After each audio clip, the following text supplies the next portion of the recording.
저도 대장에 3cm짜리 용종이 있어서 검사 결과가 나오기 전까지 조마조마했던 적이 있습니다. 왜 그런 게 생겼는지 이제야 이해가 가더라고요. 첫 번째로 보여드릴 것은 쥐에게 식용유를 먹이고 대장에서 발생한 용종이 늘어난 연구입니다. 그냥 식용유를 먹었을 때는 용종이 없었는데 한 번 가열했더니 2개, 3번 재사용했더니 11개로 급격하게 늘어났습니다. 기름을 재사용하는 게 얼마나 위험한지 공감 가시죠? 튀김 요리가 위험한 이유는 고온에서는 모든 기름이 산화되며 발암물질이 생성될 가능성이 높아지기 때문입니다. 특히 반복적으로 재사용하면 지방산이 분해되고 산화가 누적되면서 유해물질이 더 많이 생성됩니다. 그럼 안 튀긴 식용유는 괜찮은가? 올리브오일도 아니고 식용유를 요리할 때 말고 그냥 먹는 사람은 없겠지만 그래도 식용유의 산화 정도를 나타내는 과산화물 함량을 확인해 봤습니다. 재사용할수록 늘어나는데 열을 가하지 않은 처음 사용한 순간부터 이미 산화가 시작되어 있습니다. 그럼 기름을 먹지 말아야 할까요? 만약 그렇다면 참기름과 들기름은 어떠냐고요? 어떤 기름이 안전한지 이해하시려면 지방 구조 안전성에 대해 어느 정도 지식이 필요합니다. 지방은 이중결합 유무에 따라 크게 포화지방과 불포화지방으로 나눌 수 있는데요. 불포화지방은 이중결합의 개수에 따라 다시 단일 불포화지방과 다중 불포화지방으로 나뉩니다. 어려운 내용 같아서 내가 이걸 왜 봐야 하는지 잘 모르겠다 생각이 들 수도 있는데요. 조금만 참고 보시면 피가 되고 살이 되는 이야기입니다. 여러분들 오메가3 좋아하시잖아요. 오메가3의 EPA와 DHA가 이중결합이 5개, 6개 있는데요. 그럼 이중결합이 많아야 좋은 기름인 것이냐? 장점과 단점이 모두 있습니다. 이중결합이 많으면 유동성이 좋다는 장점이 있는 반면 구조가 불안정하여 산패에 취약하다는 단점이 있습니다. 그래서 오메가3는 기본적으로 좋은 기름은 맞는데 단점으로 산패가 잘 되기 때문에 산패되지 않은 상태로 드시는 게 중요하다는 이야기입니다. 이제 들기름 이야기가 나옵니다. 들기름이 건강한 기름이란 이야기는 오메가3 함량이 높기 때문입니다. 그런데 단점이 뭐라고 했죠? 산패가 잘 된다고 했죠. 다 아는 내용이고 그래서 들기름 개봉하면 냉장고에 넣어서 보관하고 계시다고요. 그런데 만약 개봉하기 전부터 산패가 시작되고 있었다면 어떠시겠습니까? 들기름을 만드는 과정을 크게 2가지로 나눌 수 있는데요. 첫 번째로는 우리가 흔히 접하는 진하고 고소한 볶음 들기름 제조 과정입니다. 이 방식은 들깨를 150도에서 250도 사이의 고온에서 볶는 것부터 시작합니다. 이렇게 뜨겁게 볶는 이유는 간단합니다. 기름의 양, 즉 수율을 높이고 소비자들이 좋아하는 고소한 향을 극대화시키기 위해서입니다. 하지만 여기서 문제가 발생합니다. 들기름의 핵심인 오메가3는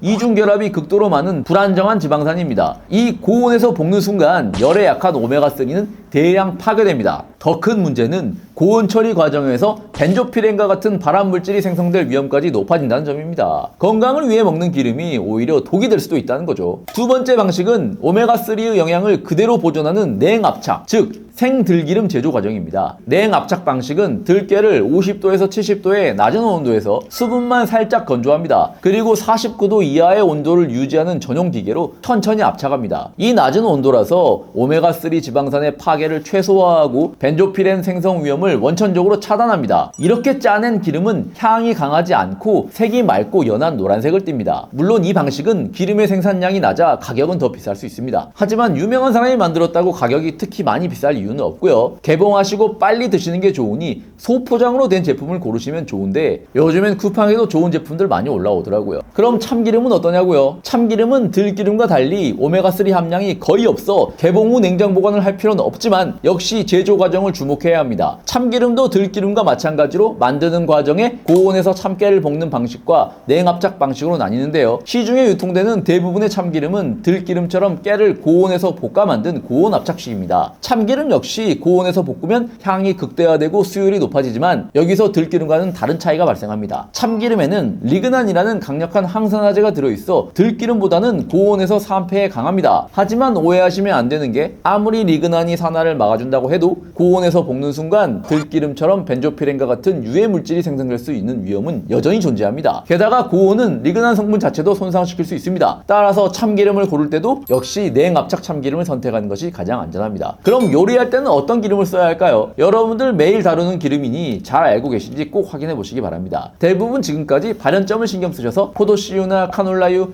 해바라기유를 쓰시는 분들 계실 건데요. 어차피 집에서 요리할 때 치킨이나 감자튀김을 해 드시지는 않을 거고 달걀 프라이 정도 하시는데 굳이 발연점 높은 씨앗유 대신에 엑스트라 버진 올리브유 정도면 충분합니다. 왜냐하면 발연점보다 훨씬 중요한 게 바로 산화 안전성과 사용 방법이기 때문입니다. 산화 안정성과 조리법을 다룬 식용유 관련 논문 중 최근 10년 동안 가장 가장 많이 인용된 연구들을 종합해보자면 기름이 달궈지면서 180도에서 200도 이상 발연점 위로 올라가면 지방산들이 부서지면서 열화라는 과정이 시작됩니다. 이때 알데하이드, 아크롤레인, 헤테로사이클릭 아민, 다완 방향족 탄화수소 같은 발암 물질들이 쏟아지는데요. 아무리 발연점이 높은 기름을 쓴다 하더라도 일단 튀김 요리를 하게 되면 발암 물질을 피할 수 없습니다. 그래서 가장 중요한 것은 튀김 요리를 안 하셔야 하고요. 그래도 만약 기름을 오래 사용하는 요리를 꼭 해야 한다 싶으시면 이 그래프 참조하시면 됩니다. 기름이 얼마나 많이 산화되었는지 그 품질과 안전성을 평가하는 국제적인 표준 지표인 극성 분자의 비율이 시간에 따라 증가하는 데이터입니다. 180도에서 6시간 지났을 때 해바라기 씨유가 가장 위험하고 그 다음으로 포도 씨유, 카놀라유, 미각류 순서인데요. 사실 가정집에서 6시간 요리할 일은 없으니 30분 정도로 시간축을 줄여보자면 포도 씨유가 가장 위험하고 그 다음으로 해바라기유, 미각류, 카놀라유 순이었습니다. 적어도 이런 기름들을 발연점이 높다고 집에서 사용하실 이유는 없다는 이야기입니다. 이 실험의 결과 고온에서 가장 덜 산화된 기름은 무엇이었을까요? 예상하셨겠지만 엑스트라 버진 올리브유였습니다. 샐러드에 생으로 드실 때도 엑스트라 버진, 요리할 때도 엑스트라 버진 사용하시면 됩니다. 그럼 치킨 먹을 때도 올리브 오일로 튀기는 BBQ를 먹으면 괜찮으려나 싶으실 텐데요. BBQ 황금 올리브 치킨도 사실 올리브 오일은 50%고요. 나머지 절반은 해바라기유를 사용하고 있습니다. 다른 치킨 브랜드들도 대부분 카놀라유, 해바라기 씨유 같은 씨앗유들로 고온에서 여러 번 재사용하기 때문에 지방에 대해서 공부하다 보면 치킨을 먹는 게 꺼려집니다. 지금 당장은 문제를 일으키진 않지만 결국 이게 수십 년간 서서히 축적되면 용종을 유발하는 것뿐 아니라 만성염증, 인슐린 저항성, 치매, 면역교란 등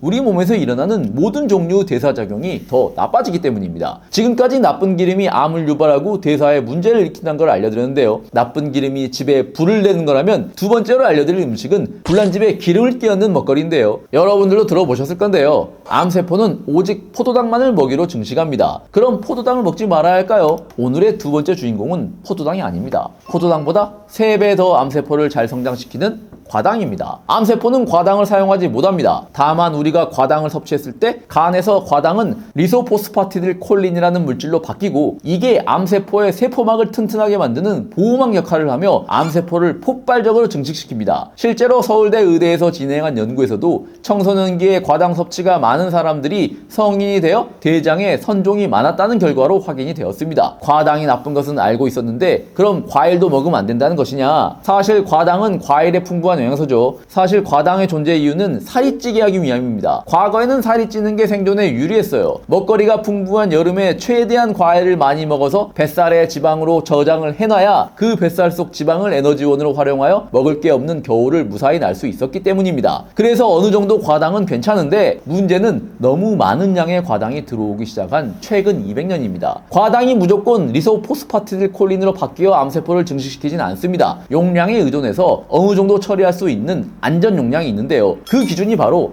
체중의 절반입니다. 예를 들어 60kg 성인이라면 하루 30g의 과당까지는 괜찮습니다. 그런데 과당 30g을 음식으로 섭취하려면 사과 3개면 거의 충족시킵니다. 이 정도만 드시면 되는데 문제는 몸에 좋다고 과일식을 한다거나 과자나 빵, 음료수 같은 가공식품을 통해 추가 과당을 섭취하게 되면 문제가 되는 겁니다. 참고로 코카콜라 한 캔을 드시면 과당이 20g 들어있습니다. 보통 음식을 가리지 않는 분들이 콜라만 먹진 않죠. 대용량 스무디 음료 같은 경우는 많게는 한 잔에 과당만 50g 들어있는 경우도 허다합니다. 여기서 말하는 과당은 액상과당 속에 55% 차지하는 그 과당을 말하는 겁니다. 달달한 음료수를 단순히 당뇨병에 걸리지 않으니 먹어도 된다고 생각하시면 안 된다는 이야기예요. 요약하자면 집에 있는 기름들 엑스트라 버진 올리브유 남기고 다 버리시고요. 과당 많이 들어있는 달달한 가공식품들 하실 수 있다면 저처럼 완전히 끊으시고 어렵다면 점진적으로 조금씩 줄여나가시는 시도를 꼭 하시길 기원하겠습니다. 오늘 이야기는 제가 즐겨보는 중앙일보 칼럼인 중앙플러스에 나온 내용을 토대로 이야기를 만들어봤습니다. 보통 온라인에 올라오는 건강 기사들이 외국 기사를 그대로 번역해서 만들어서 가끔씩 망고를 먹으면 당뇨가 나는다거나 하는 말도 안 되는 기사들이 올라오곤 하는데요. 중앙플러스에 실린 기사들은 온라인에 올라오는 건강 칼럼들 중에 가장 퀄리티가 높고 근거가 충실한 것 같습니다. 다만 퀄리티가 높은 만큼 구독을 해야 보실 수가 있어서 제가 이렇게 가끔 여러분들과 공유할 만한 내용이 있다면